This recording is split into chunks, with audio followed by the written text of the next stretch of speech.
5 minutes to complete the scenario, okay? Okay. Body cam's on? Yes. Warrior 1. Warrior 1, go ahead. Need you to respond to X102 for possible 2735 in progress. Copy en route.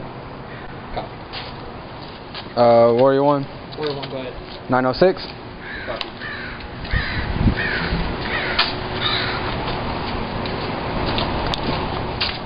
Hello. We received a call. Are you the person that called? Mm-hmm. Yes? Alright. Really quickly, can I get your name real quick? Can you spell that for me? C-H-O. Alright, can I get your date of birth? So what happened? Alright, so we're gonna hit this cautious approach. He said, he told us that it was a guy and a girl. He just told us it was both girls. We'll just have to see. I don't know. So he said 2 girls, so it'll probably be 2 girls. Alright. We're gonna listen before we knock, alright? Alright. See if we can hear anything. Sacramento Police Department, open up!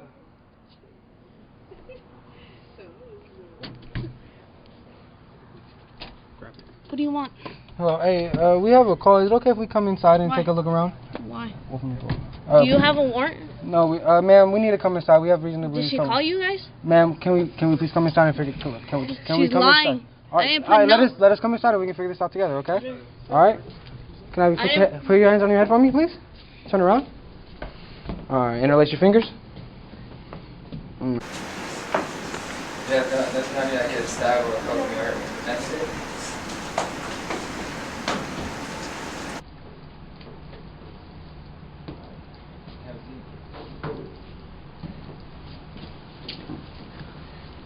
Do protect the suite. Just like speaking. Yeah.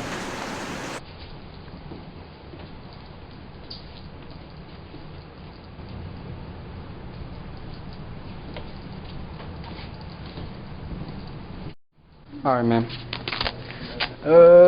Really quickly, can I get your name? 2. Age? 18. 18. All right, stay right here. And thank you. Warrior 1. Warrior 1, go ahead. Can I get a 936 City, County, NA on 2? Go ahead. All right, ma'am. So, can you tell me what happened today? I want to speak to a lawyer. You wish not to speak? No. Okay, ma'am. All right. Can I have you go ahead and turn around?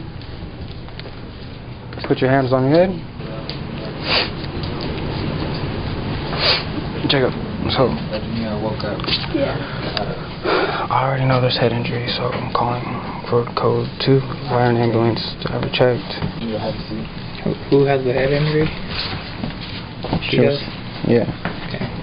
How do you know that? She got hit in the head, right? Yeah, she got punched in the face, and she got knocked out, and she got dragged back to his house.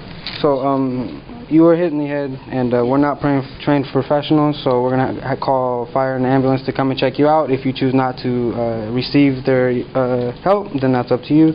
But we're gonna go ahead and call them out, okay? Okay. All right. So I will call ambulance. No, do you want me to actually? Sure. All right, Warrior 1. Warrior 1, go ahead. Can I get a code 3 or code 2 fire and ambulance sent to my location? Copy. What's the nature? Head injury. Copy. Warrior 1. Warrior 1, go ahead. Can I also get CSI units to my location? Copy. Alright, so she's choosing not to speak, so we're just gonna go ahead and take her in. Okay? Yeah. Ma'am, can I go ahead and have you stand up? Alright. So then we'd go put her in the back of the car. Okay. She's ready in the back through the car now. Alright, so now we're waiting for CSI to respond. Okay. And then we'd also give her any domestic violence pamphlets that every officer is required to give. Okay. You want to read her rights? Yeah, we can. And we'd also read her rights since we're arresting her. And then, like I said, we'd just wait for CSI units to respond.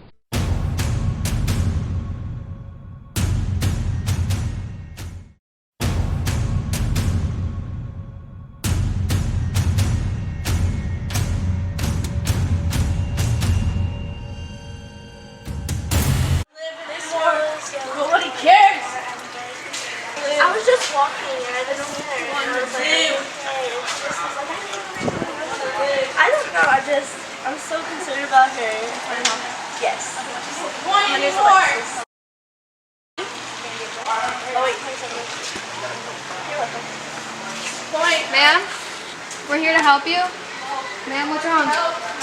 We just want to help you, ma'am. Ma'am, we just want to help. What's wrong? Nobody cares. What's wrong? We do care. We're here to help you, ma'am. Nobody cares. We're here to help you. Want to end it? Can you take a breath and tell us what's happening? Do you have any weapons on you or no? Boy, Can you tell us what happened? nobody We're cares. here to help. Can you tell us what happened? Nobody cares. We just want to help you, ma'am. We have a weapon on you. We just want to help you. We want to get you help. Just take a deep breath in and out. Just take a deep breath in and out. We're here to help you, ma'am. Do you have any weapons on you, ma'am? We're here to help you, ma'am. What's wrong? What's going on? Can you talk to us? Can you talk to one of us? Just take a breath. Can you put the weapon down? Put the weapon down. We're here to help. We're here to help. Not here to hurt you. Nothing. Okay. Can you come up against the wall for me, please? The weapon. Can you spread your legs for me, please? Alright. Can you put your hands? It's okay. We're here to help. Can you put your hands on your head, please? Alright. You're okay. You're okay. Can you lift your head a little bit? Spread your legs. Lock your hands behind your head.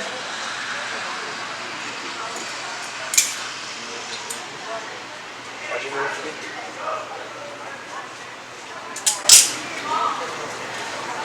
Keep this hand on your head. Bring this other hand down. Slowly, slowly, slowly. Alright. Are you good? Alright, can you stand up for me? Alright. And at this point, we would walk her out. Usually, we got wristband, we got in custody, we walk her out, take her to a 72-hour mental facility. Okay. Anything else? We were talking to and she has a message to Major Andrew. The have them come here and take her to the nearest hospital and then send her to LMT. Okay. All right. And give the 72-hour. Thank you very much. Anything else you want to tell me about any other codes at all in this case? Oh, additional units. Would you get additional units? Okay. Is there anything else you'd like to tell me? No, sir. Has she committed a crime? No, sir. Okay. All right. Very good.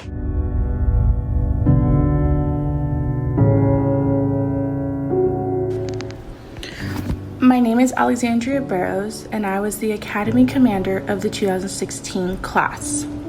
The reason I came out to help OD for the past 2 years with Scenario Day was to show the cadets that I'm here to help.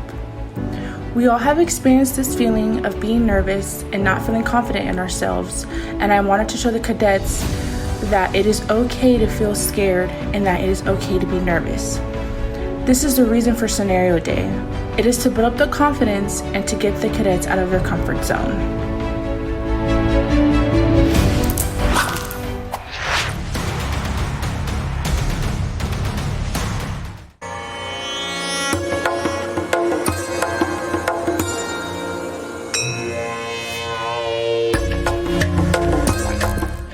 Okay, there is what appears to be a homeless man in the area of Mac Road and Franklin Boulevard. Someone attempted to wake the man and saw blood in the area of the man's head and body. The man is not moving and appears to be 926. Contact the subject and see what's going on. Okay. We'd mark 906, Okay. and then we would survey the area, see if there's any witnesses, or see anybody who's like around, and then we would, after that, we'd approach. So let's approach. Just walk through the grass. Walk through.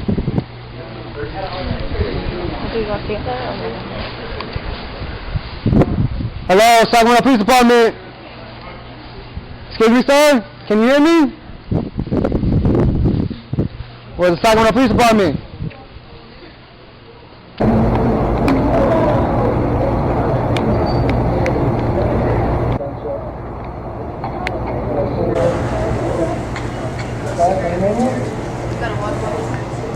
Excuse me, sir. Sir, can you hear me? Oh, blood. Well, alright. We're about to call code 3 for fire and ambulance. So we'd call code 3 fire and ambulance immediately. Request CSI units to show up and tell our sector sergeant, and then we would tape off any area around the scene. Okay, we'll back it up. 10 on dispatch. Okay. Academy 1. Academy 1, go ahead. We have can I get a code 3 fire and ambulance sent to my current location? Macro. Possible dead body. And then can I also get a CSI unit sent to my location as well? And then I'd call out the sector sergeant's code name. Sam 1. Sam 1? Yeah. Okay, so Sam 1. I'd request you, right? So then I'd tell you to go to a separate channel, a private channel, and then I'd inform you of what's going on. Okay. And then I would, after that, I'd finish, I'd tape off the crime scene. Okay, so let's back it up again. I'm Sam 1 on the radio. Right. So Sam 1. Yeah, Right, Academy 1 to Sam 1. Sam 1, go ahead. Sam 1, can we go to a private channel? Negative, give me a phone call.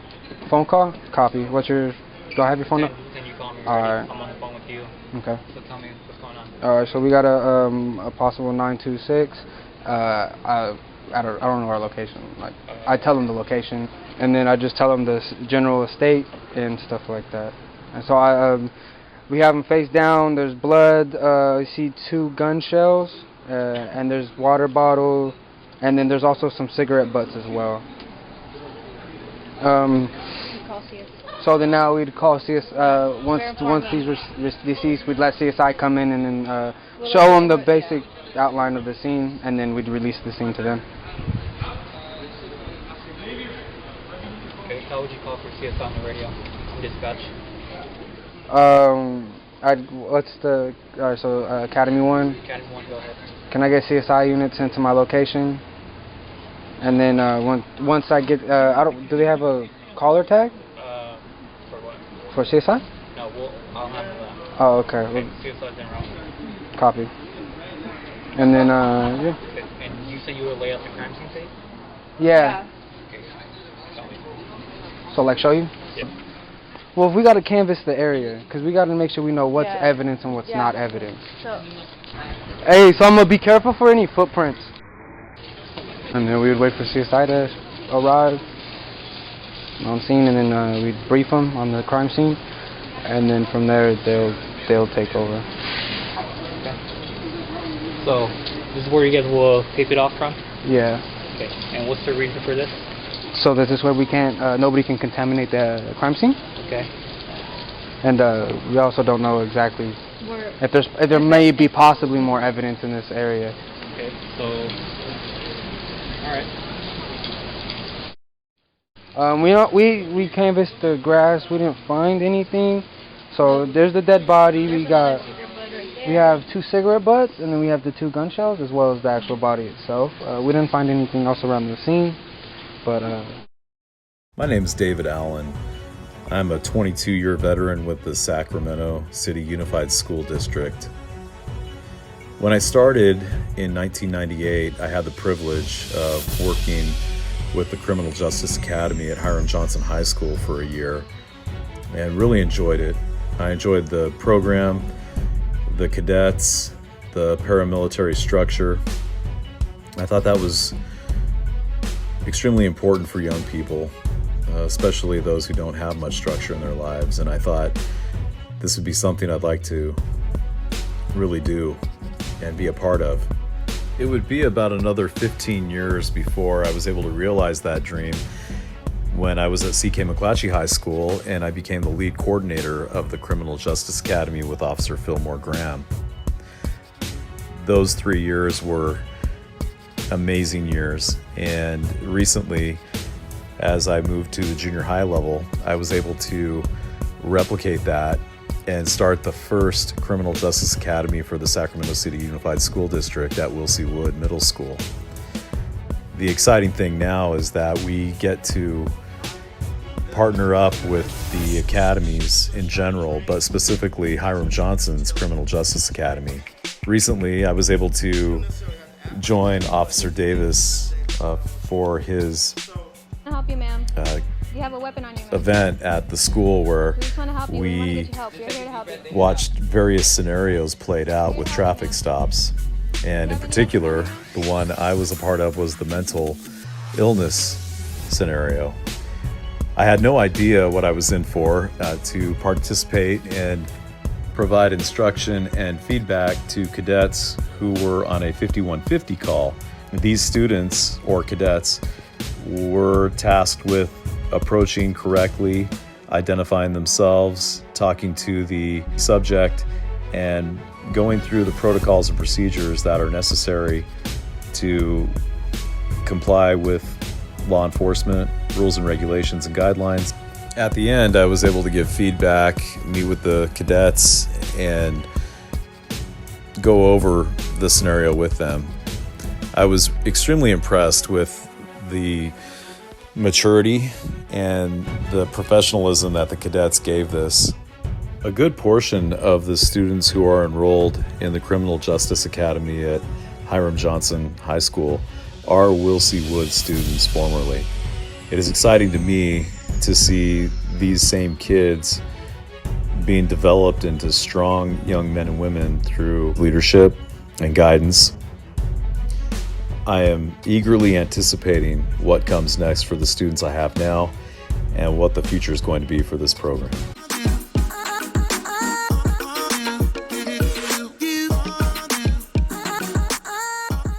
When I took my call, I already knew that the situation was mental health, and our goal is, as officers, when you're helping a mental health subject, is to help them, not arrest them. We're not trying to get them in jail. It's not our goal. We want to get them help, get them to a hospital, and get them checked out. So I walked into the room. I saw that we knew that he had mental health and he was going through depression, and we didn't know if he was on medication. Supposed to be on medication, wasn't taking it. We didn't know the situation, so we had to go in there and figure it out. So when I walked into the room, there was a big dude. So I was like, I got to keep, first things first, I got to stay a little bit far away from him. I don't want him to get too close to me because he had tossed me. So I stayed kind of far back, and I started asking him questions. As soon as I got in the room, my goal, I've never went over it before. I have to start talking to him and keep him from thinking too much. If I stay quiet and we got to look at each other from across the room, bad things are probably going to happen. So the more that I talked to him and kept him out of his mind and just kept going and going, took him out of his comfort zone and kept hitting him with questions over and over again, the better it would probably be for everyone around us. When he was in there, like when I first walked, I didn't see anything at all. I was kind of looking at his face the whole time, kind of out of fear, just looking at him eye to eye. And he started flipping desks and stuff, and then at one point I think he turned away from me, was facing a table, and I saw the knife on the table, and then when he turned around I started looking through his whole body again, like why is there a knife on the table, and that's when I saw the cuts on his wrist, and that's when I knew that I still can't hurry because I'm not here to race him to the hospital, even though it's serious. I still need to get him calmed down before I can make contact with him. So I started to calm him down a little bit first and had him sit down. As he was sitting down, the whole time I was looking at his wrist to see the severity of it. My biggest thing was I didn't have better officer safety. I saw the knife on the table, I stated it to my officer, and then miscommunication happened, and I had the ability to move him away from the knife. And when I walked to the front of the room, instead of walking and taking him away from that, keeping everybody safe, I walked him right past the knife, putting us all in danger. He could have grabbed it, turned around, and it could have been on from that point. So if I could do it again, I would have taken him to the left and taken him the long route around that room to take him away from the knife.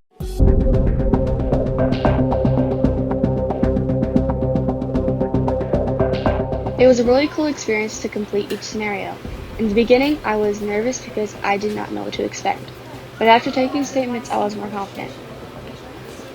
For the vehicle stop, we got into a police car with our partners. Through radio, we communicated with dispatch, making sure the vehicle we are pulling over is not stolen.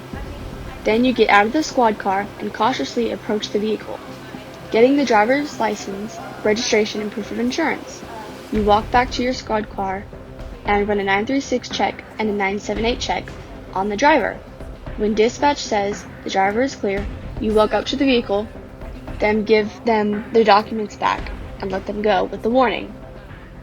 Walk back to your squad car and you are all done. Looking back at it, I did everything the proper order.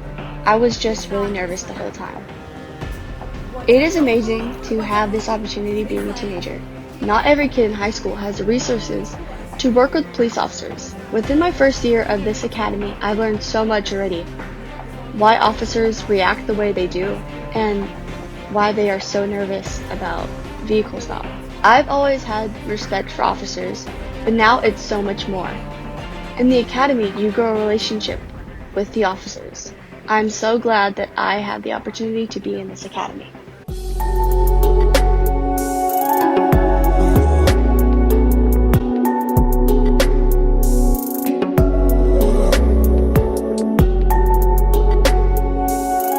Our Academy family would like to thank the men and women of the Sac State LEX program. For the second year in a row, they have come out and assisted with Scenario Day. They act as role players in various scenarios and mentors of our Academy cadets. They also receive training from the Sacramento Police Department officers on that day. We also thank Professor Shelby Moffitt, the creator of the LEX program, for the participation of his college students.